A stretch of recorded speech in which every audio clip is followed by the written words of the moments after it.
Գերմանիայի կառավարության պաշտոնական կայքում հրապարակվել է այլընտրանք հանուն Գերմանիայի կուսակցության հարցերի պատասխանները Վրաստանում հասարակական կազմակերպությունների ֆինանսավորման և Գերմանիայի դեսպանատան և Գերմանիայի դեսպան Պիտեր Ֆիշերի մասնակցության վերաբերյալ։ Պաշտոնական տեղեկատվության մեջ Գերմանիայի կառավարությունը պարզաբանում է Վրաստանում գործող հասարակական կազմակերպություններին աջակցության նախագծերի շրջանակներում հատկացված միջոցները։ Այն լիազորված է 2020-ից 2025 թվականներին հատկացնել 2.5 միլիոն եվրո։ Վրաստանի կառավարությունը նամակ է ստացել Եվրամիության պատժամիջոցների հարցերով հատուկ ներկայացուցիչ Դեյվիդ Օ'Սալիվանից, որում նա շնորհակալություն է հայտնել Վրաստանի կառավարությանն ամենաբարձր մակարդակով արտահայտված հանձնառության և արդեն իսկ ձեռնարկված քայլերի համար, որոնք ուղղված են Եվրամիության կողմից ընդդեմ Ռուսաստանի կիրառված պատժամիջոցները չշրջանցելուն։ Նամակը հրապարակել է Վրաստանի արտաքին գործերի նախարարությունը։ Եվրոպական հանձնաժողովի ֆինանսական կայունության, ֆինանսական ծառայությունների և կապիտալի շուկաների միության գլխավոր տնօրինության Ջեյկ Օ'Սալիվանի կողմից ստորագրված նամակում նույնպես ընդգծվել է Վրաստանի իշխանությունների շարունակական պատրաստակամությունը քննարկելու պատժամիջոցների շրջանցման հետ կապված հարցերը։ Իշխող թիմը անդրադառնալով նամակին նշել է, որ այդ հայտարարությունը առաջին դրական գնահատականը չէ այն մասին, որ Վրաստանում երբեք հնարավոր չի եղել շրջանցելու պատժամիջոցները։ Վրացական երազանքն առաջիկա օրերին դատական հայց կներկայացնի սահմանադրական դատարան, պահանջելով արգելել 3 ընդդիմադիր կուսակցություններին։ Հայցին ի պատասխան ազգային շարժումը հայտարարել է դատական պայքարի մասին։ Իսկ Լելո կուսակցությունը համերաշխություն է հայտնել Գախարյան հանուն Վրաստանի կուսակցությանը, որի անդամների համար անհասկանալի է, թե ինչ հիմքով է վրացական երազանքը Լելոյին ներառել հայցի մեջ։ Ինչ վերաբերում է Գիրչի կուսակցությանը, նրանք կարծում են, որ քաղաքական կուսակցության արգելումը խոսքի ազատության արգելք է։ Իսկ իշխող կուսակցությունը վրացական քաղաքական դաշտը համարում է, որ վնասվել է և այդ դաշտը պետք է մաքրվի։ Հայցի համաձայն արգելքը կվերաբերի ազգային շարժում, նոր և Լելո կուսակցություններին։ Վրացական երազանքը իր պահանջը հիմնավորում է խորհրդարանի ժամանակավոր քննչական հանձնաժողովի կողմից պատրաստված 500 էջանոց եզրակացությամբ։ Հեռուստաընկերություններից մեկի եթերում Վրաստանի վարչապետը խոսել է սահմանադրական հայցի մասին։ Իրակլի Կոբախիձեն հայտարարել է, որ վրացական երազանք կուսակցությունն ամեն անգամ մանդատ է ստացել վրաց ժողովրդից, բայց դա բավարար չէ, գլխավորն այն է, որ պետք է պաշտպանվեն երկրի շահերը։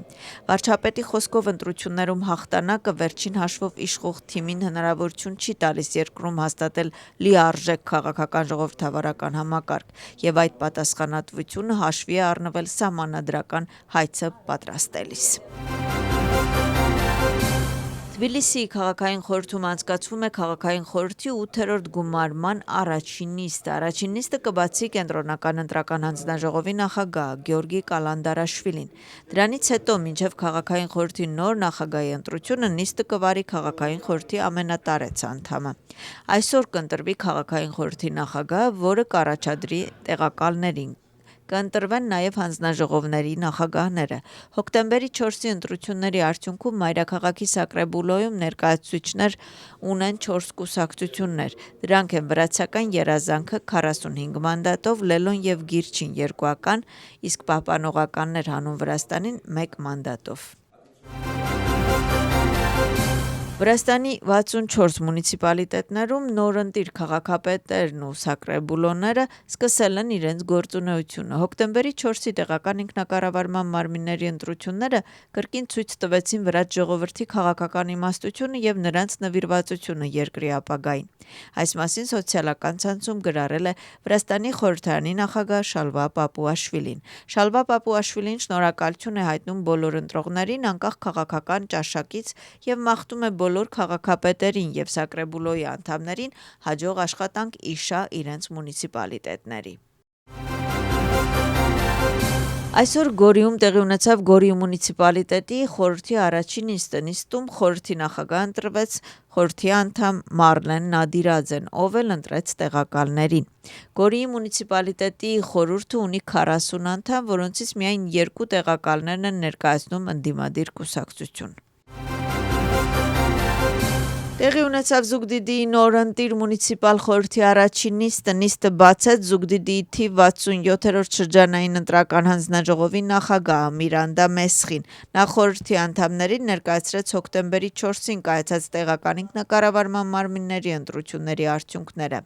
Ըստ ընթացակարգի ընտրվեցին նախագահ, տեղակալներ, խմբակցությունների նախագահներ եւ հանձնաժողովների նախագահներ։ Մամուկա Ցոցիրան, ով նախկինում Զուգդիդի մունիցիպալիտետի քաղաքապետ էր, միաձայն ընտրվեց Զուգդիդի մունիցիպալ խորհրդի նախագահ։ Գետևան Փոփխաձեն արդեն երրորդ օրն է, ինչ հացադուլ է անում խորհրդարանի շենքի դիմաց, պահանջում է նոր խորհրդարանական ընտրություններ եւ բողոքի ցույցի ժամանակ ձերբակալվածների ազատ արձակում։ Նրա խոսքով այս պահանջները բավարարելուն այլ ընտրանք չկա։ Նրա խոսքով հացադուլը սկսել է ընդհանուր առմամբ 5 մարտ, սակայն ըստ Փոփխաձեի մեկ հացադուլավոր ձերբակալվել է իրավական մարմինների աշխատակիցների կողմից։ Վրաստանի նախագահ Միխեիլ Ղավելաշվիլին հանդիպել է Ղազախստանի Հանրապետության խորհրդարանի նախագահ Եռլան Կոշանովի հետ։ Հանդիպման ժամանակ քննարկել են Վրաստանի եւ Ղազախստանի միջև բարեկամական հարաբերությունները եւ արդյունավետ համագործակցությունը։ Նշվել է, որ Վրաստանը եւ Ղազախստանը կայուն առևտրային գործընկերներ են եւ վերջին ժամանակներում երկկողմ առևտրաշրջանառությունը արագորեն աճում է։